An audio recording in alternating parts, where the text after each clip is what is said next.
मतलब मैं तो ये कहता हूँ कि नाई की दुकान पे बैठा जो अखबार पढ़ रहा है उसको भी नजर आ रहा है कि हमारे हालात किधर जा रहे हैं। 30 अरब डॉलर आपने इस साल मोस्ट लाइकली पे आउट करना है इस 2022 के साल।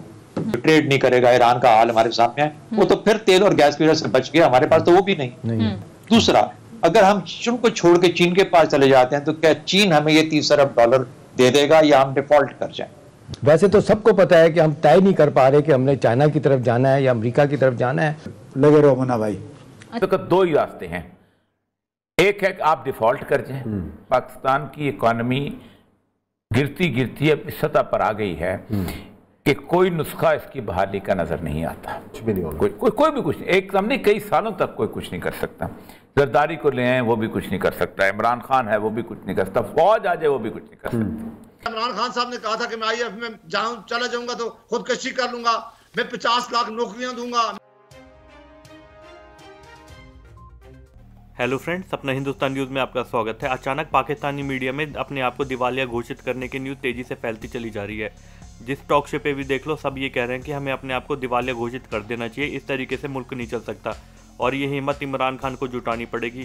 कहते हैं अमेरिका के साथ हमने पंगा लेके ये बड़ा हमने अपने आप सिरदर्द ले लिया है, ना तो हमें चाइना उस तरीके से मदद कर रहा है और अमेरिका तो करेगा ही नहीं। अब इस समय पाकिस्तान बिल्कुल फंस चुका है, तो हमें कोई बोल्ड स्टेप लेना पड़ेगा जो हमें इस मुसीबत से निकाल सके, वरना आने वाले 50 सालों में भी चाहे हमारी फौज हो या सरकार इस मुसीबत से नहीं निकल सकती। इस समय पूरा पाकिस्तान टेंशन में है और उन्हें ये समझ नहीं आ रहा आगे की राह किस तरफ से ली जाए, क्योंकि कर्ज इतना बढ़ता जा रहा है और आए दिन इनका इंटरेस्ट भी पे करना है। इस साल भी पाकिस्तान को कम से कम $10 बिलियन पे करना है और आने वाले 5 सालों में 50 बिलियन। इस समय जो पाकिस्तान की इकनॉमी के हालात हैं उसको देख के ये चीज़ नामुमकिन लग रही है और पाकिस्तानी मीडिया भी इस बात को जानता है, इसीलिए अचानक एक बेचैनी सी फैल गई पूरे पाकिस्तानी मीडिया में। आइए फ्रेंड्स इस वीडियो को देखते हैं। खुदा के लिए जब तक वजीर आजम के लेवल से नहीं शुरू होगा ये कौम नहीं सुधरेगी।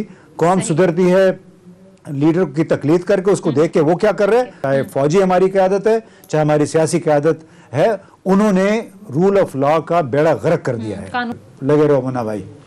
वैसे तो सबको पता है कि हम तय नहीं कर पा रहे कि हमने चाइना की तरफ जाना है या अमेरिका की तरफ जाना है या बैलेंस करना रिलेशनशिप। अमेरिका की वजह से हमें IMF की सख्त तरीन कड़ी शराइत का जो है ना सामना करना पड़ रहा है। मतलब इन सो मेनी वर्ड्स क्या बड़ा खुल के कह दिया कि IMF की डिक्टेट्स जो अमेरिका की तरफ से आ रही हैं वही हमें पहुँचाई जा रही हैं। तो मेरा सवाल है माशाल्लाह साहब आपसे ये है कि क्या हम वाकई एक दूसरे ग्रुप में चले जाएँ या जाना चाहिए, या ये कि अमेरिका के साथ ताल्लुकात बैलेंस भी नहीं हो रहे, काउंटर टेररिज्म के अलावा हमसे वो और बात करने के लिए तैयार नहीं है, वो भी लंबी तारीखें दे रहे हैं। तो आपका क्या ख्याल है कि अमेरिका बहुत बड़ा स्टेक होल्डर है, हमारी 45% हमारी एक्सपोर्ट वहाँ की है, हमारा दूसरा बड़ा मुल्क हुआ जो है ना रेमिटेंस वहाँ से हमारी आती हैं, हम बिल्कुल उनको रेलेवेंट करके भी आगे नहीं चल सकते, बड़ा उनका क्लाउड है हर जगहों पे। तो आपको क्या लगता है कि अमेरिका के साथ ताल्लुकात ठीक होंगे तो कैसे होंगे? इसका असर मेरा ख्याल है ये हमारे मुल्क की सियासी जो है ना मंजरनामे पे भी होगा। जी 30 अरब डॉलर आपने इस साल मोस्ट लाइकली पे आउट करना है इस 2022 के साल। दूसरा, अगर हम चीन को छोड़ के चीन के पास चले जाते हैं तो क्या चीन हमें ये 30 अरब डॉलर दे देगा या हम डिफॉल्ट कर जाएं? डिफॉल्ट करने के बहुत सारे आपको भी आप इससे ज्यादा जानते हैं क्या उसके मसाइल हैं कि कोई ट्रेड नहीं करेगा, ईरान का हाल हमारे सामने है, वो तो फिर तेल और गैस की वजह से बच गया, हमारे पास तो वो भी नहीं। अफगानिस्तान ने हमारी फॉरेन पॉलिसी को ड्राइव किया और उसकी वजह से फिर हमारे अमेरिका के साथ ताल्लुकात जैसे बने, फिर हमने उम्मीद लगा ली चीन के साथ कि चीन आएगा और आके अफगानिस्तान में अमेरिका की जो जगह खाली हुई है उसको पुर कर देगा। चीनी बहुत समझदार थे, वो दूर रहे, वो ऐसे जैसे कहते हैं गीली जगह पे पाँव नहीं रखते जहां पर के अभी तक मामला कंट्रोल में ना। तो हम डिपेंडेंट फॉरेन पॉलिसी में रहे हैं। वो मुल्क हमेशा एक्टिव और एक लेवरेज की फॉरेन पॉलिसी करता है जिसके अंदरूनी स्ट्रेंथ कुछ हो, जिसके पास कुछ ऐसी लेवरेज बना सकता हो किसी चीज के साथ। यानी मैंने अगर किसी एनवायरनमेंट को शेप देनी है, शक्ल बदलनी है, हालात को तब्दील करना है, तो हालात को तब्दील करने के लिए मैं अंदरूनी अपने तौर पे अपने हालात तब्दील नहीं कर सकता, मैं बाहर किसी और मुल्क के हालात कैसे तब्दील कर सकता हूं? मतलब मैं तो ये कहता हूँ कि नाई की दुकान पे बैठा जो अखबार पढ़ रहा है उसको भी नजर आ रहा है कि हमारे हालात किधर जा रहे हैं, हमारा सोल्यूशन क्या है। हम कोई तैयार ही नहीं है, खुदा ना खास्ता वो क़यामत से पहले क़यामत का इंतजार कर रहे हैं कि खुदा ना खास्ता हम डूब जाएं। प्राइम मिनिस्टर साहब जिस तरह आप कहते हैं रोज़ एक नारा लगाते हैं, वही मंत्रा उनका।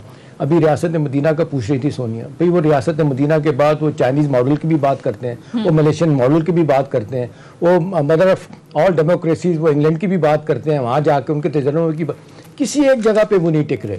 अभी कोई एक तो सोल्यूशन हो, कोई तो पता चले कि अब 18 माह में कोई एक बड़ा काम क्या करने जा रहे हैं जो सियासी तौर पे भी चले, भले उनको फायदा हो, इलेक्शन जीते, को लोगों को भी सुख का सांस मिले।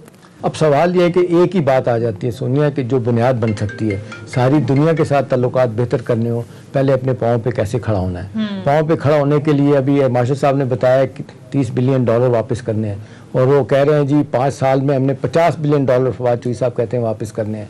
अब अगले पिछले कर्जे उतारने के लिए आपको कर्जे लेने पड़ रहे हैं। एक ही चीज़ आ जाती है कि आपके अपने रिसोर्सेज बढ़ेंगे, रेवेन्यू बढ़ेगा, उस हवाले से बड़ी कमज़ोर कोशिशें हो रही। पाकिस्तान की इकॉनमी गिरती गिरती अब इस सतह पर आ गई है कि कोई नुस्खा इसकी बहाली का नजर नहीं आता। कुछ भी नहीं होगा, कोई भी कुछ नहीं। एक हमने कई सालों तक कोई कुछ नहीं कर सकता। जरदारी को ले आए वो भी कुछ नहीं कर सकता, इमरान खान है वो भी कुछ नहीं कर सकता, फौज आ जाए वो भी कुछ नहीं कर सकता। पाकिस्तान को पहले तो हमने कहा था कि IMF के पास ना चले जाएं। IMF के पास आप गए तो आप गए। दुनिया का कोई मुल्क जिसने स्ट्रक्चरल एडजस्टमेंट प्रोग्राम शुरू किया है उसने हमेशा अपने आप को तबाह किया है। हालत ये होती है कि रेगुलरली आपका पैसा गिरता है, रेगुलरली आपका इंटरेस्ट रेट बढ़ता है, रेगुलरली सबको। पाकिस्तान को सिर्फ इस वक्त या तो डिफॉल्ट कर ले या इनकार कर दे कि हम नहीं करते।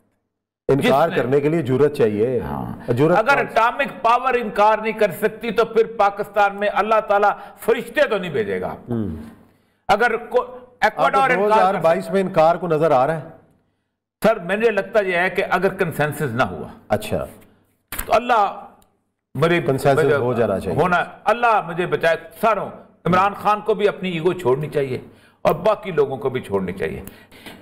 बहुत दिनों से हम इस बात को रो रहे हैं कि जब तक पाकिस्तान में लोगों को ये खबरदार न किया जाए कि अगर ये हालात ऐसे ही रहे तो तुम्हारे घरों में फाके आ जाएंगे, तुम्हारा मामला खराब हो जाएंगे, तुम्हारे खेत खलियान उनके कब्जे में चले जाएंगे। मतलब ये है कि ये ऐसा जुआ आपने खेला है कर्जे की अदायगी का जिसका आप सबर नहीं कर सकते। देखें, होना यह है कि इस वक्त 2 ही रास्ते हैं।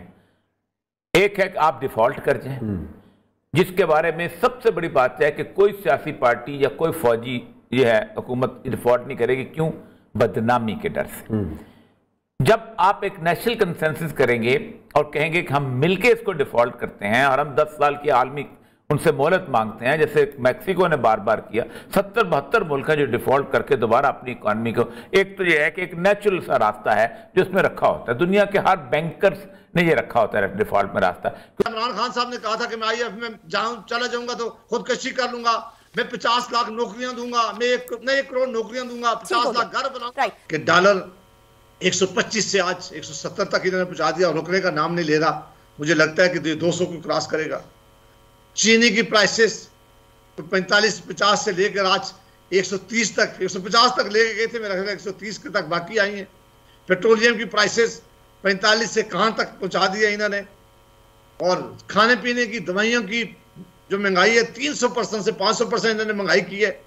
पाकिस्तान में शायद ही बिजली, गैस और बाकी महंगाई पाकिस्तान में इतनी तादाद में इन्होंने बढ़ाई है कीमतें जो शायद ही पाकिस्तान की हिस्ट्री में हो।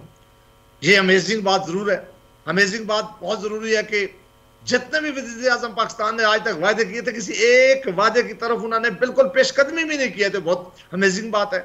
एक और बहुत अमेजिंग बात है कि चीनी, गंदम, दवाइयां और पेट्रोलियम में खरबों रुपए का डाका डाला गया है। इंक्वायरी हुई है, लोगों के नामों को पता है, उनके खिलाफ एक्शन नहीं हो रहा। ये बड़ी अमेजिंग बात है, ये बहुत ही। और अगर इनकी कोई इकोनॉमिक पॉलिसी ठीक होती तो आप जरूर अनिका साहिबा इनसे पूछते कि हर साल अपना फाइनेंस मिनिस्टर आप हटाते हैं और उसको एक इल्जाम लगाते हैं कि वो डिलीवर नहीं कर सका।